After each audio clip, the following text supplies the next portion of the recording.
Greetings. Let's jump right into our text. Our inspiration is coming from Galatians 6:4. It says, "But let each one examine his own work, and then he will have rejoicing in himself alone and not in another."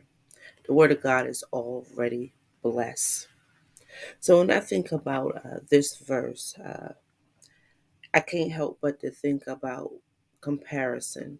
Oftentimes, we decide or we choose to compare ourselves to one another.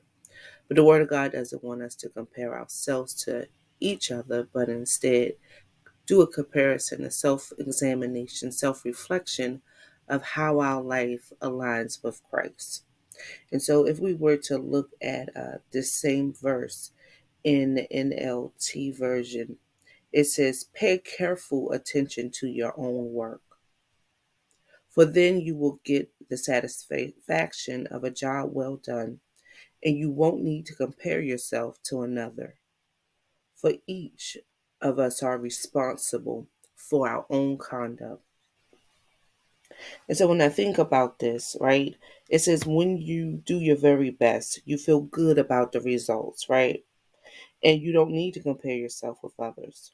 That's because many of us compare ourselves, our reasons, our situations to our counterparts.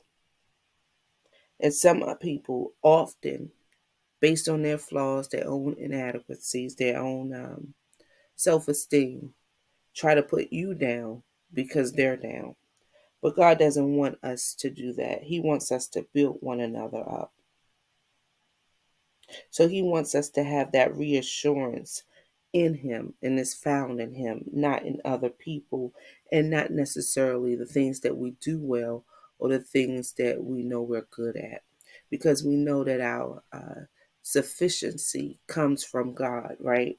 So even if we're in a situation where we may feel inadequate, that's okay because God is sufficient to handle our inadequacies.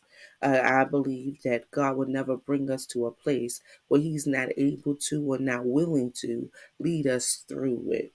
So today we can find confidence in knowing that we can place our faith over fear.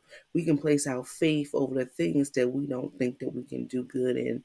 We can place our faith in the things that perhaps we're not 100% in doing because we know that faith that through faith all things are possible. And so my goal for you today is to really think about the things that you can do.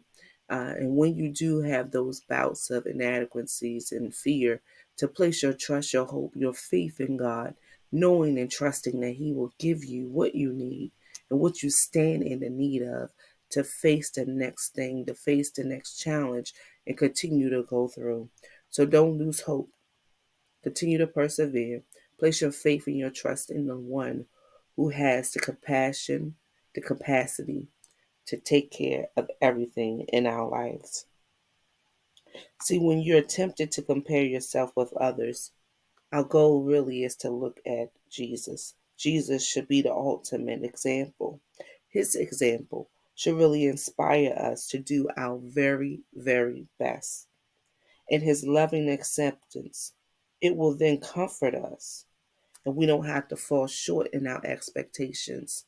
Why? Because our expectations are aligned and should be attached to God, not for what we can do, not for what we want to do, but because what God can do.